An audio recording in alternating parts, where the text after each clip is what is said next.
The following program was provided by an independent producer solely responsible for its content. The opinions expressed do not necessarily represent the views of this station, its staff, board of directors, or underwriters.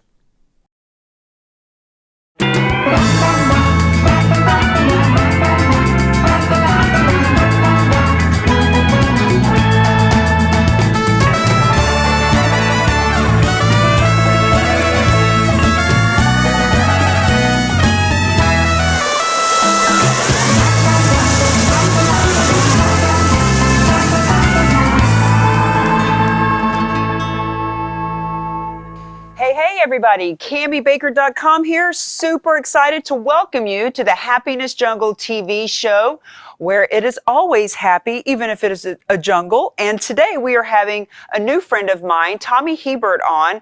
And a couple of months ago, I was down in South Florida, and another good friend of mine, George Dubeck, who is the ultimate networker and has books about it and has been for a good 30, 40 years, introduced me to this fine gentleman at dinner one night. Come to find out, they're sidekicks down there and running all kinds of networking organizations and meeting and mingling and matching people up. So I asked Tommy if he would be on the show with us, and here he is. So Tommy, welcome to the Happiness Jungle TV show. Tell our audience a little bit about yourself. Well, thank you so much, Cammy. I went ahead and I used to run, I still do, run a company called SoFlo Networks, which is a networking company. We do networking events from Palm Beach Gardens all the way down to Fort Lauderdale. And from that, I've now created a networking app to help business owners build and create their networks. And we're basing this off of networks that are not just local, but anywhere in the United States. So like how me and you are starting to connect now, we met face to face, but you wouldn't have to do that as much as you do, as you don't have to do that anymore with all the technology that's out there. And I'm just trying to bring everything together. Yummy. Well, I want to hear a lot more about that because we haven't talked about that much. And, you know, as a connector myself, I'm always looking for new technology that can make my life easier and make my clients' lives easier. And obviously our viewers here on the TV show. So let's jump right into that. Tell me, how does it work? Well, it's very simple. First of all, just to start, we are getting ready to launch this as a beta, where we're going to allow people to join in for free. We're not going to be charging anything. When we do charge, it's only going to be about $4.99 a month, with a lot of services still for free. But essentially, what it is. We always talk about circles, the circles that are around us, the circles of influence. And what we're trying to do is, and when we go to networking events in person, we're trying to meet people to connect our networks together so that we can build a relationship with each other.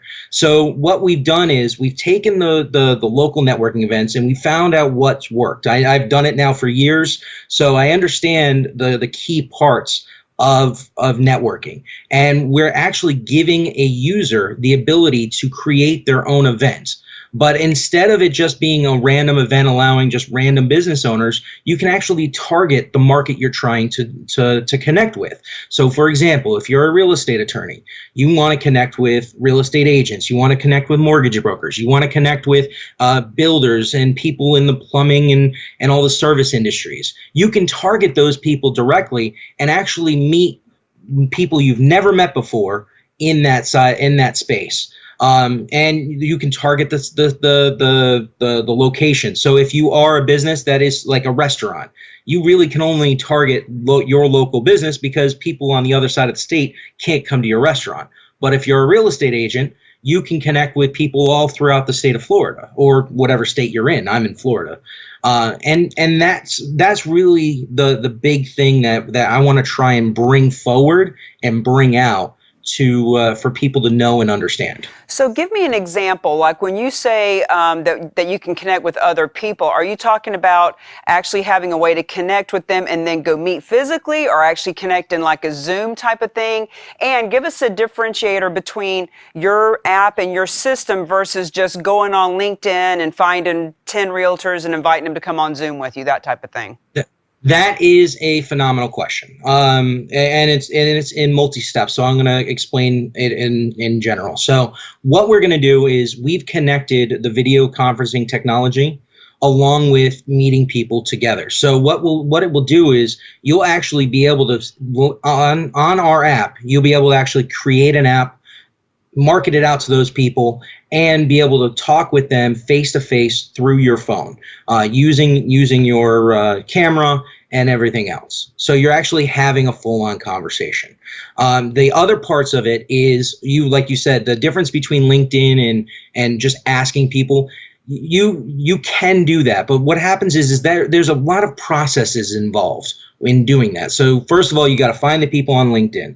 Then you got to make sure. Then you got to go ahead and send them out the link, and then you connect to them. Oh, is this working? Is that working? And what we did was we put everything all together. So just by joining the U Network community, we allow you to connect with each other in a one-on-one space through the networking events, or you can search industries and types of people, and you can add them as a friend, let's say.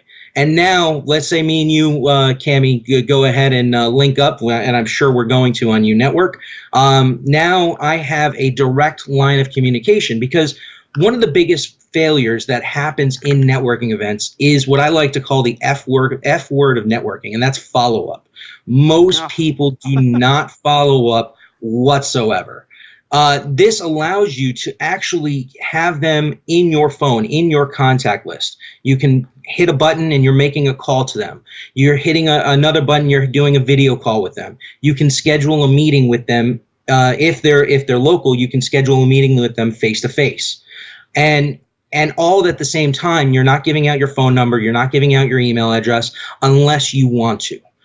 We allow for messaging to happen, and we give you the ability to be able to network with a bunch of people without having the risk of, oh my God, my phone number's out here again. My email out, I'm getting spammed with all these different emails. We try to control that and make it for you to control your networks. Well, you know, the beauty of this conversation is we didn't even preface it. When you said, that's a great question, I thought, I know, because I would be your perfect client for this. And so I'm going to ask you the questions that your perfect client would be asking you if you had the opportunity. So you're basically giving me a sales presentation and everybody gets to hear it. So another question that I have as one of your perfect clients, that's a little bit of an elevated question from the perspective of understanding joint venturing and affiliate marketing. As you are building this beta concept and it's free for people, we have so many apps and we're invited to join so many groups and we're already overwhelmed with referral, this, that, and the other thing. Is there going to be some kind of an affiliate so that we know as we're building our network while it's free, that in 6 months when we've got 1,000 people on there, that we're going to get a percentage of what they pay for their monthly fee? Explain that. So affiliate marketing. So what is my my incentive to be out helping you build your network and tell people about it? Well, the incentive isn't so much about building my network. This is not about me. This is about the users in general. So affiliate marketing is great when you're trying to build a team of things together and everything else. What we wanted to do is we wanted to make a cost-effective way for people to network and grow. Like I mentioned before, the cost that we're talking about is literally about $5 a month. And it's only for specific things that we have. We're creating that plan based off of the use of the users. We are not trying to make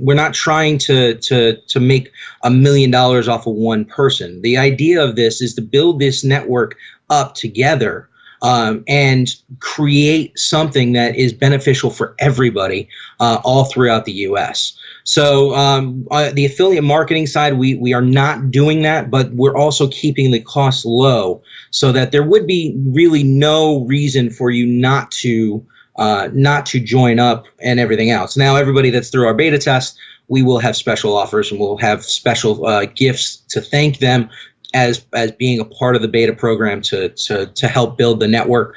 But all that stuff is all it's all fluid right now. Well, let's talk about Tommy a little bit and understand, you know, you mentioned that you've been doing a lot of networking over the years and that you've already figured out what works and what doesn't work. And when you said the big F, I feel like there is an epidemic of people hundreds of thousands, dare I say millions of people that go out networking that just don't know what they're doing, and they throw a bunch of cards out, they grab a bunch of cards, but when it comes to the big F, they don't know how to follow up and follow through, and they're scared to death to do that. So talk to us a little bit about your history and why you've been doing so much networking and what brings you to this point of wanting to create this app. Absolutely. So I originally started my networking company based off of the fact that I was selling insurance. I was selling insurance. I was selling securities. I was securities licensed, and I was just trying to meet more people. When I went to these networking events, they, for all intents and purposes, sucked.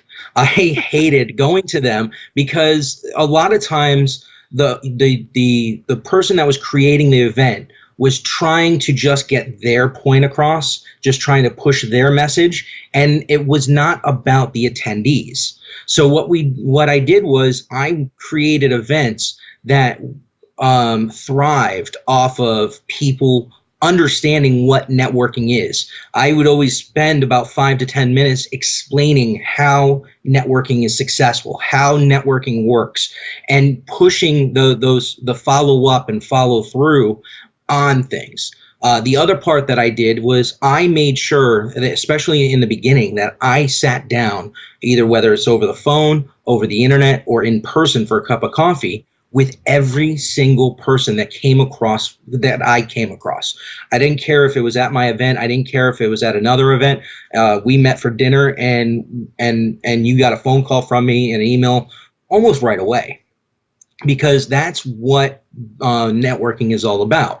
Now, you mentioned before that there's so many people out there that either don't know what they're doing or they're scared to do it, right?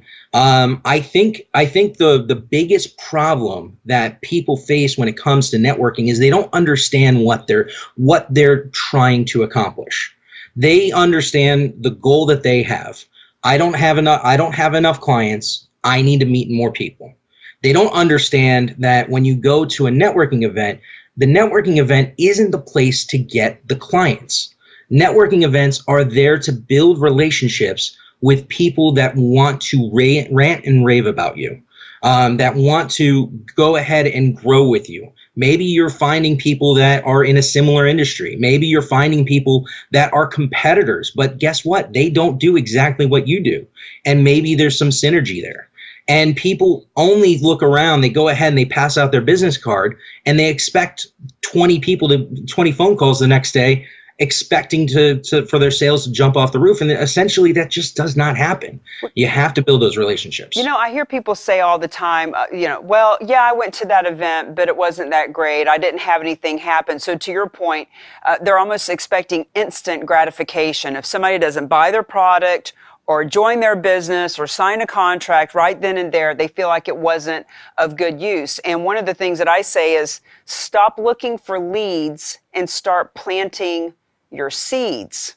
Absolutely. So that the seeds start to grow. And, when it comes to going out networking, I wrote the book on it, myself, George, and so many others have written books about networking. But I really feel like at this point, kind of like what you're doing, when you're talking about, look, you don't have to go to all these networking events anymore. I've got this app, and you can actually target in and find the people that you want and just go straight to them and meet them.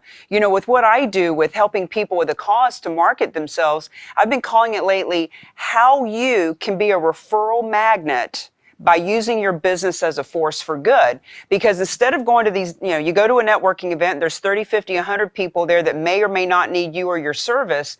But when you know exactly who your key people are, to your point, if that real estate attorney wants to talk to realtors, how about using a cause as a way to market yourself and have a way to go talk to 500 of them a month if you want to? So both what you and I are doing are totally different, but very same in the mindset of stop wasting your time with random activity and let's start leveraging our time with planned strategy. No, and that is 100%. I love the what's called stop searching for leads and start planting seeds, right? Yeah. I love that because that is a staple in, I've never used that term, but that is a staple in what I preach to everybody. I have had more success when I've spent the time to build the relationships. Let's look at the idea of the sales process. When somebody buys a product from you, they're buying from people they know, they like, they trust. Well, the same thing happens with referrals. And in fact, I would argue that people would have to know you more, that would have to like you more, that would have to trust you more in order to give you a referral. No doubt. So how do you do that? You give back into your community. When you plant a seed, you don't just put it in the ground and hope that it grows. You have to water it. You have to make sure it has the right amount of light. Well, the same thing happens in networking. You have to keep nurturing these people and giving value to everybody that you meet. A good example of this is there was a lady that I met about 2 years ago. She was selling real estate and working for a company called EXP.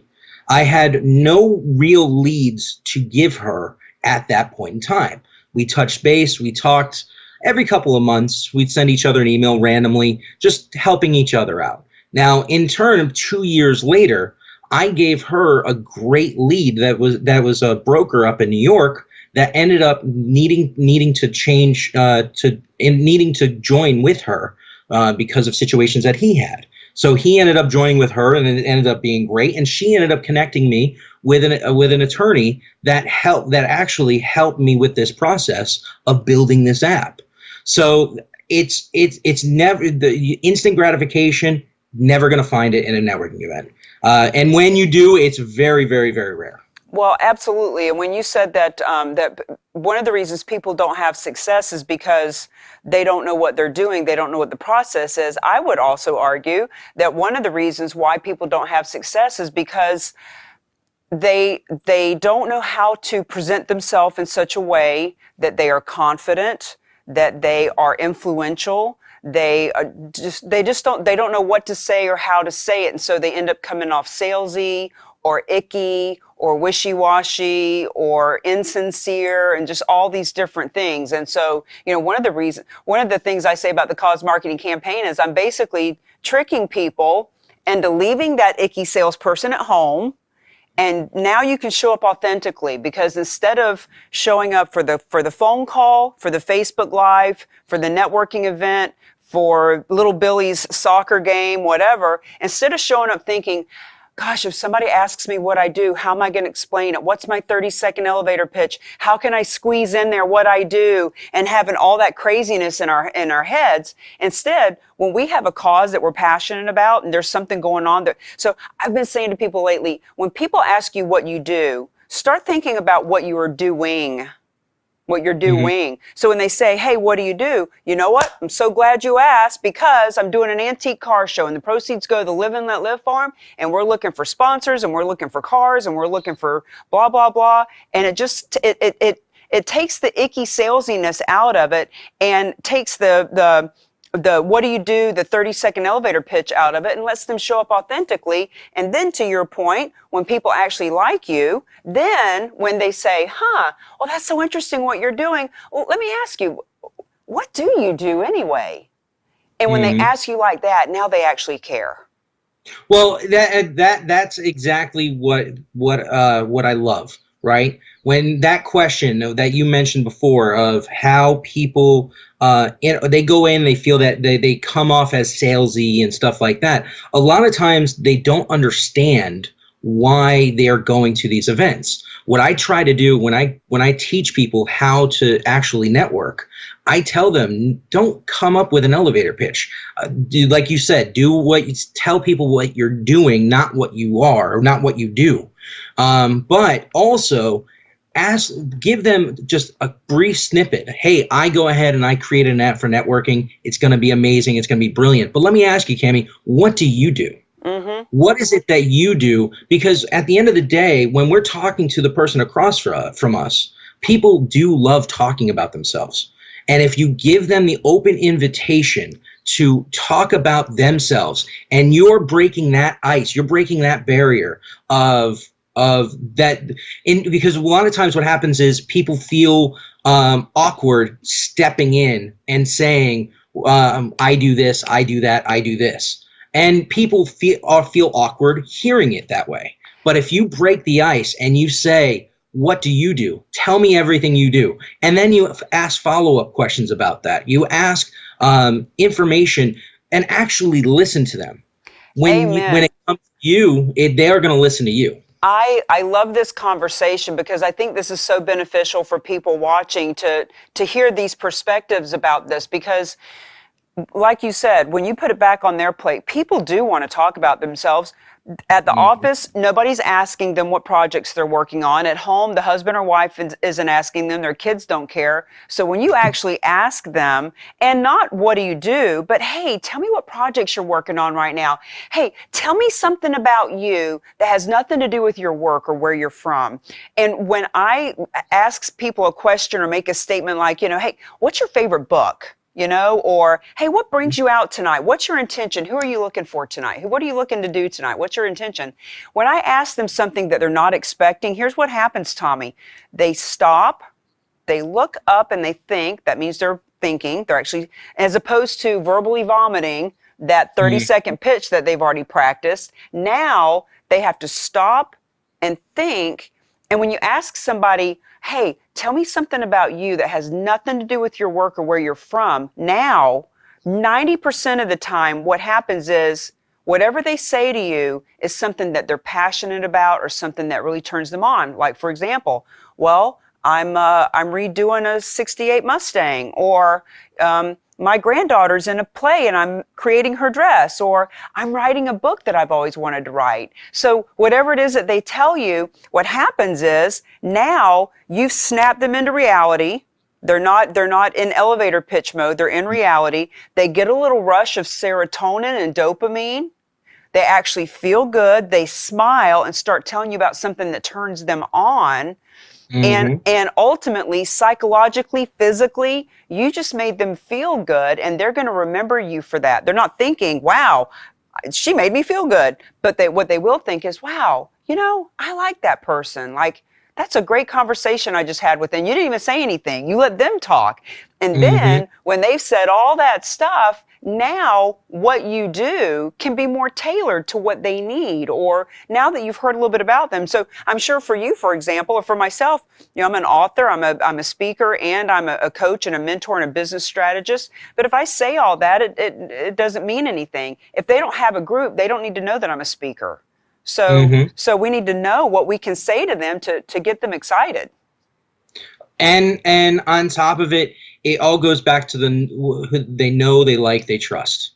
When you have that sense and you snap them, like you said, back to reality, all of a sudden you're having a conversation with a friend. You're having a conversation with somebody that is starting that first conversation, that icebreaker. And you've broken it literally just by asking them a simple question. And it just brings that process. And that's one of the things that I love the most about networking, because I have found so many partners, so many people that are not directly linked to my business, but that are champions for me, people that want to spread my word around, people that want to, and I want to do the same for them. Because this is a friend, these are friendships, these are relationships that I now have, and not just me, but together as the network that is spreading around. So like if I don't do anything on social media, I'll get a phone call from at least one or two people. Hey, what's going on? What are you doing? Just because they know if I'm quiet, that means I'm working on something. It's pretty amazing. Well, I love this conversation because I'm going to a networking event later on today, and it gets me reinvigorated about actually wanting to go. And years ago, I was going to change my word from network to net play, but I found out somebody had already trademarked that word. So I call it net webbing. So instead of networking, net webbing, just because the word network tends to bring up fear in so many people. But I like how you tell people, don't go out there looking to, in my words, looking to find leads, but plant your seeds. But when you can go out to an event and not have that inner pressure of, I got bills to pay, I got to get a client, I got to get leads. When you can leave that at the door and just show up as yourself and just think, I wonder who I'm going to meet. I wonder if I'm going to make a new best friend. I wonder if I'll meet someone who has a new restaurant, has food I've never tasted, or, just go in with more of an awe and wonder. It changes how you feel about yourself, about the situation. I'm excited to go out again tonight now that we've had this conversation. Well, isn't that one of the biggest things that salespeople in general have a problem with? They get so concerned with, I need that sale, I need this, I need that, and they never think about what the other needs are of the other people. And if they keep filling that pipeline, they keep going to events, they keep meeting people, they keep asking, because once you build these relationships, you can go back a couple weeks later and say, hey, I have this. Do you know anybody? And then go back again a month later, and it's what's called, I need your help. You can ask that question to people because now they know, they trust you, and they want to help you.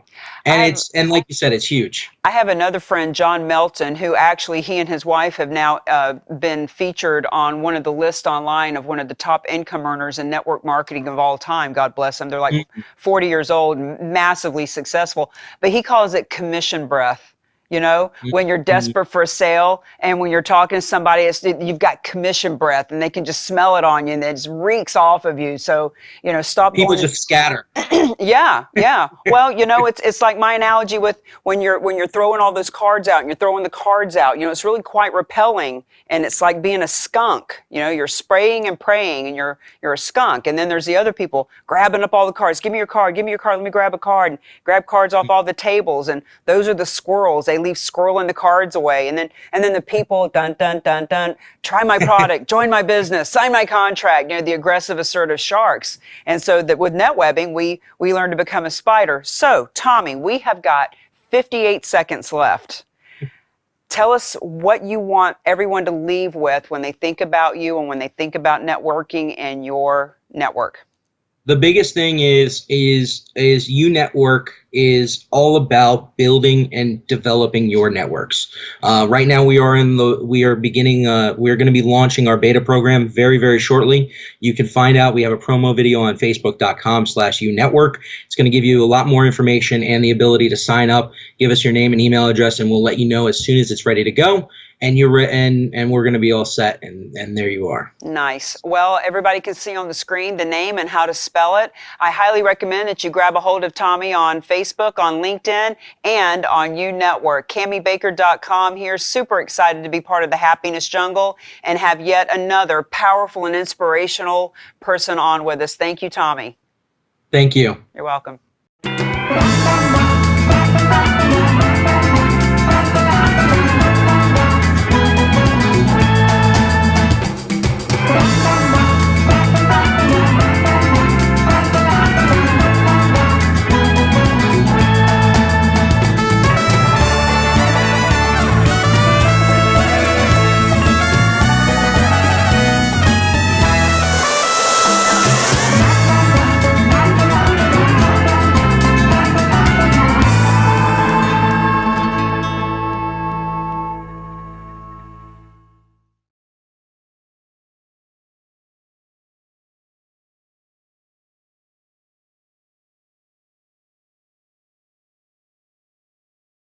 The preceding program was provided by an independent producer solely responsible for its content.